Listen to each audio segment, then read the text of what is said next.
Chemistry का first chapter water technology. इस इसमें सोर्सेस ऑफ वाटर है, इम्प्योरिटीज के बारे में बताया गया, उसकी हार्डनेस, परमानेंट और टेम्पररी हार्डनेस, और उसके सॉफ्टनिंग के मेथड्स बताया गया, internal treatment, external treatment, zeolite process, ion exchange process. ठीक है, इंट्रोडक्शन के साथ स्टार्ट करते हैं। वाटर जो है सबसे ज्यादा अबंडेंट एंड यूजफुल कंपोनेंट होता है और इसके बिना कोई भी जी नहीं पाता है।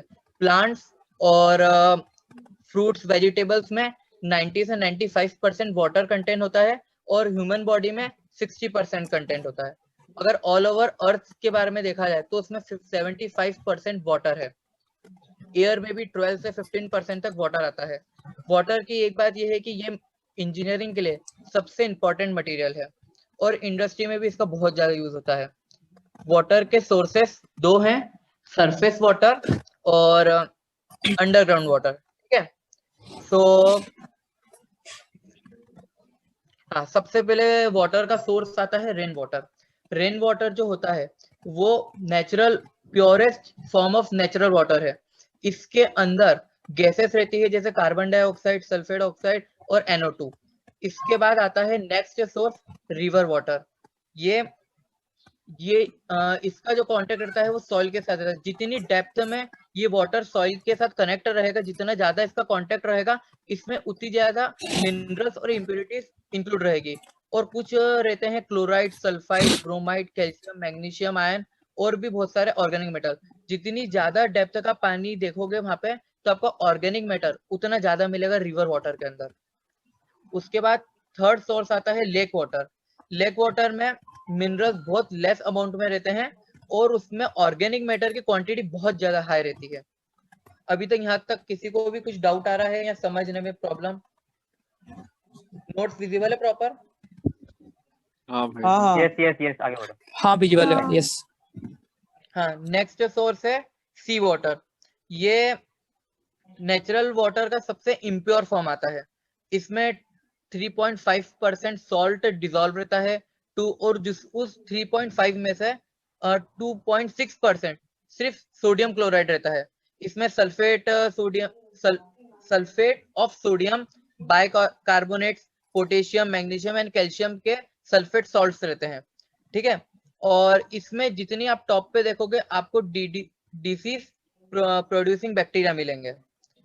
जितनी डेप्थ में जाओगे आपको वाटर वहां पे इतना अच्छा मिलेगा। अब नेक्स्ट टॉपिक आता है अंडरग्राउंड वाटर। सोर्स का सेकंड पॉइंट है ये। ठीक है, अंडरग्राउंड वाटर में मेन पार्ट रहता है रेन वाटर का। इसकी जर्नी जितने ज्यादा, जो रेन वाटर जब आता है उस अर्थ सरफेस उसको डाउनवर्ड्स नीचे की साइड खींचती है। तो उसकी जो जर्नी जैसे जैसे जितनी ज्यादा वो नीचे जाता है उसमें जो सॉल्ट है वो उतने ज्यादा कम होता है और वाटर में मिनरल्स उतने ज्यादा ऐड होते हैं। Water continuous downward journey till it will hard rock. ये वाटर जो है तब तक अंदर जाता है जब तक हार्ड रॉक नहीं आता, और जब वहां पे पहुंच जाता है वहां से उसको ट्यूबवेल, वेल और बोरिंग के फॉर्म में उसको बाहर निकाला जाता है। और ये जो वाटर है इसमें हार्डनेस बहुत ज्यादा रहती है और ऑर्गेनिक मटेरियल की क्वांटिटी भी बहुत रहती है। ठीक है, अब इम्प्योरिटीज इन वाटर देखा जाए तो वाटर के अंदर 3 टाइप की इम्प्योरिटीज आती है। पहला है फिजिकल इम्प्योरिटी, सेकंड है केमिकल और थर्ड आती है बायोलॉजिकल। फिजिकल में सबसे पहले इम्प्योरिटीज में आता है कलर। इसमें मेटेलिक सब्सटेंस के कारण वाटर में कलर्स आते हैं, जैसे आयरन के सॉल्ट्स, मैग्नीशियम। फिर पीट एक ब्लैक ब्राउन कलर का सब्सटेंस होता है। फिर इंडस्ट्रियल इन्फ्लुएंस के कारण आता है यूजुअली जो येलो टिंग इंडिकेट, जो येलोइश टिंग कलर जो होता है वो क्रोमियम और ऑर्गेनिक मैटर के अमाउंट को शो करता है। येलोइश रेड कलर जो है वो आयरन की प्रेजेंस बताता है।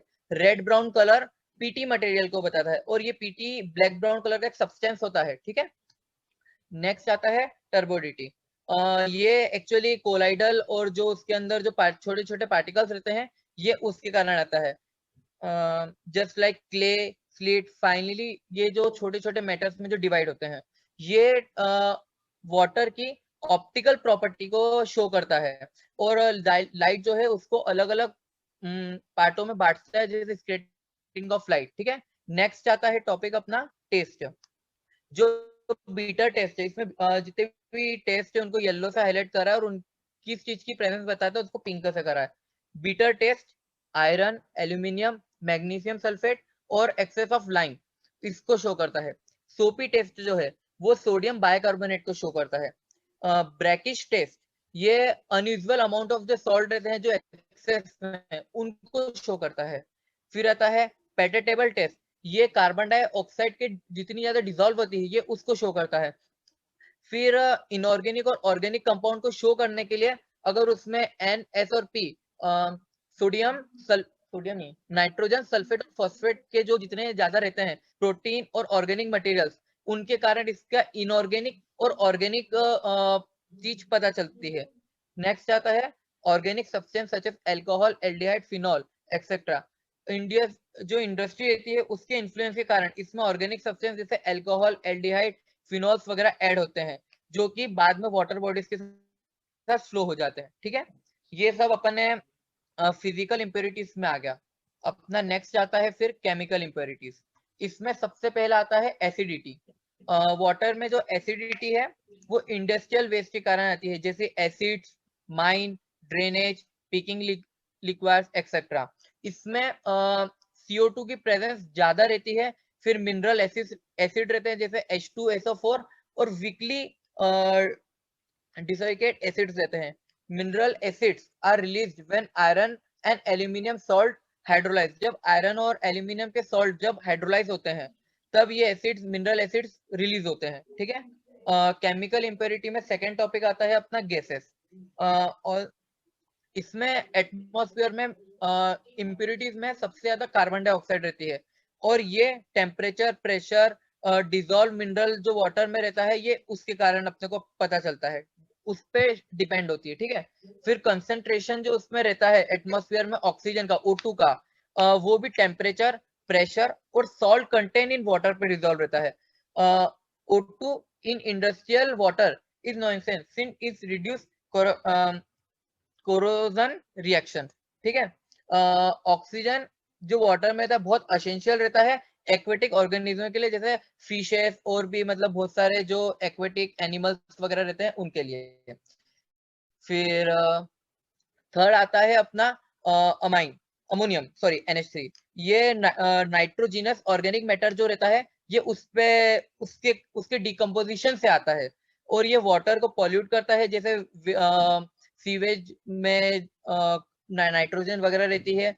ये सब नाइट्रोजिनस ऑर्गेनिक मैटर उसके डिकम्पोजिशन से आता है। ठीक है, उसके बाद यहाँ पे कुछ आयंस लिखे हुए हैं Ca+2, Mg+2, Na+K, ये देख लेना। ठीक है, फिर थर्ड आता है अपना बायोलॉजिकल इंप्योरिटी। ये माइक्रो ऑर्गेनिज्म जैसे एल्गी, फिर pathogenic bacteria, fungi, virus, pathogens, parasites, worms, ये इसके कारण होता है बायोलॉजिकल इंप्योरिटी में। ठीक है, जैसे डोमेस्टिक और सीवेज वेस्ट जो निकलता है ये उनके कारण आते हैं। Micro organism are usually abundant in surface water but their count in often quite low, even nil in deep water. जितने ज्यादा डीप वाटर में जाओगे ये जो ऑर्गेनिज्म, माइक्रो ऑर्गेनिज्म है ये उतनी ज्यादा कम होते जाते हैं। मींस टॉप की सरफेस पे इनकी ये लोग ये सब ज्यादा रहते हैं, इनकी क्वांटिटी ज्यादा रहती है और उसकी जगह नीचे देखा जाए तो वहां पे ये चीज इतनी कम रहती है। इसमें मेजर आते हैं एल्गी, फंगी और बैक्टीरिया। ठीक है, और जो माइक्रो ऑर्गेनिज्म की ग्रोथ होती है वो 20 degree Celsius to 350 degree Celsius तक होती है। ठीक है, इन माइक्रो ऑर्गेनिज्म को कंट्रोल करने के लिए केमिकल ट्रीटमेंट्स होते हैं जैसे क्लोरिनेशन। ठीक है, इसके बाद आता है नेक्स्ट टॉपिक। किसी को कुछ डाउट यहाँ कुछ ज्यादा फास्ट तो नहीं चल रहा हूँ मैं? ठीक है ठीक है ठीक है नहीं ठीक है। कोई? हाँ ठीक है ठीक है थोड़ा स्लो ठीक है, करो। मोहित ठीक है। पॉइंट्स ऐड करना चाहता है तो उसे एक बार देख ले। नहीं वो इसके बाद आएगा ना मोहित तेरा? हाँ मैं अच्छा आऊंगा। इसके चलो बाद ठीक है। हाँ इसके चल बाद ठीक है है। वो। ये ठीक है, हाँ इसके बाद आता है वाटर की हार्डनेस। जितनी ज्यादा इम्प्योरिटीज रहती है हार्डनेस इम्प्योरिटीज को शो करता है। ठीक है, the water which does not produce, जो वाटर लेदर और सोप अब प्रोड्यूस करने लायक नहीं रहता है वो हार्ड वाटर होता है। इसका मतलब ये कि जो एकदम सबसे टॉप पे मतलब रहता है एक लिमिट कि भाई इसके बाद लेदर और सोप प्रोड्यूस नहीं हो सकते, उसे हार्ड वाटर कहते हैं। और उस दूसरी तरफ देखा जाए कि जो इजीली शेकिंग के ऊपर सोप और लेदर शो कर रहा है, उसे अपन सॉफ्ट वाटर कहते हैं। ठीक है, जो हार्डनेस ऑफ वाटर है वो मेनली इन सॉल्ट्स के ऊपर बेस रहते हैं, जैसे bicarbonates, sulphates, chloride, nitrite, divalent metal ions like calcium and magnesium etcetera. उसके बाद ये रिएक्शन है जैसे सोडियम स्टीरेट वाटर के साथ रिएक्ट करके एसिटिक एसिड बनाता है ना। उसके बाद ये फर्दर वापस से सोडियम स्टीरेट के साथ स्टेरिक एसिड रिएक्ट करता है और लेदर फॉर्मेशन होता है। इसके बाद ये नीचे की इसमें येलो कलर से शो करा है कि क्या इन दोनों चीजों को मिलके क्या बन रहा है। ठीक है, उसके नीचे वापस से सोडियम स्टीरेट कैल्शियम आयन से मिलता है और एक इनसॉल्युबल एक सॉल्युबल सब्सटेंस बनाता है। जैसे एक हो गया two Na plus mean sodium, और ये एक सॉल्ट है, रुक जा, कैल्शियम स्टीरेट, इसका नाम याद नहीं है, रुक जा, ये शायद तक उसका है, किसका? लेदर का है, क्या बोलते हैं इसे, सोप में आता है ये। किसे? अरे ये इनसॉल्युबल के यहाँ लिखा है ना, रुक मार्क कर रहा हूँ मैं, यहाँ पे देख, इस सॉल्ट का नाम क्या है, इसका मैं नाम भूल गया कैल्शियम उसका right now। स्टेरेट, कैल्शियम यही है ना, हाँ ठीक है, स्टेरेट। कैल्शियम स्टीरेट फॉर्म करता है। ओके, हम्म, फिर चलो। उसके बाद ये टेबल है, ये टेबल शो कर हम्म, रही है कि इसमें जितना ज्यादा ये रहता है, जैसे 0 से 70 तक रहा तो वो सॉफ्ट वाटर में काउंट होगा, है ना। उसके बाद हम्म, 70 से हम्म, 150 में अगर ये आ रहा है तो मॉडरेट हार्ड वाटर रहेगा। उसके बाद 150 से 300 के बीच में आ रहा है तो वो हार्ड वाटर है, और अगर मोर देन 300 आ रहा है तो ये वेरी हार्ड वाटर है। ठीक है, इसके बाद अब मोहित कंटिन्यू करेगा। चलो ठीक है। अभी फिर इससे आगे मैं बढ़ूँ, कुछ कुछ पॉइंट मैं ऐड करना चाहूंगा, जैसे कि वाटर जो ग्राउंड सरफेस के लेवल के जितने नजदीक रहता है, वो उसमें उतना ज्यादा इम्प्योरिटीज डिजोल्व होता है ना। जैसे कि अगर सॉइल से वाटर जितना ज्यादा टच रहेगा, उतना ज्यादा मिनरल्स उसमें डिजोल्व होगा, एंड बेसिकली उतना ज्यादा उसमें डस्ट पार्टिकल इम्प्योरिटी उसमें डिजोल्व होगा, and it will the unpurest form of water. ठीक है, बस उसमें एक पॉइंट मुझे ये ऐड करना था। सेकेंड पॉइंट ये कि वाटर में अगर O2 होता है तो वो कभी ठीक भी होता है, कभी ठीक नहीं भी होता है। एक्वेटिक एनिमल के लिए अच्छा है, बट इंडस्ट्रियल पर्पज में क्या होता है कि O2 के प्रेजेंस की वजह से ऑक्सीडेशन होता है, जिसकी वजह से कि कोरोजन होने लगता है इंडस्ट्रीज में, एंड इसलिए इंडस्ट्रीज के लिए O2 जो है वो अगर पानी में O2 मौजूद है तो वो अच्छा नहीं है। सेकेंड थिंग ये था कि O2 डिजोल्व जो होता है, टेम्परेचर प्रेशर ये सब के वजह पे डिपेंड करता है, उनका सुटेबल टेम्परेचर प्रेशर होता है तभी वो डिजोल्व कर पाते हैं।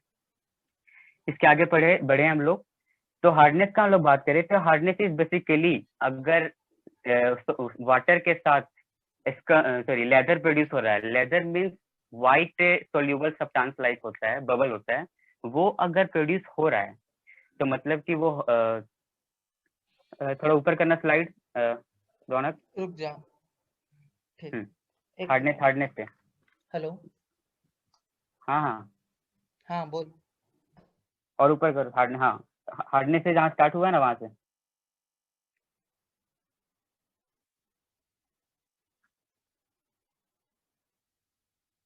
ऊपर करा है रौनक।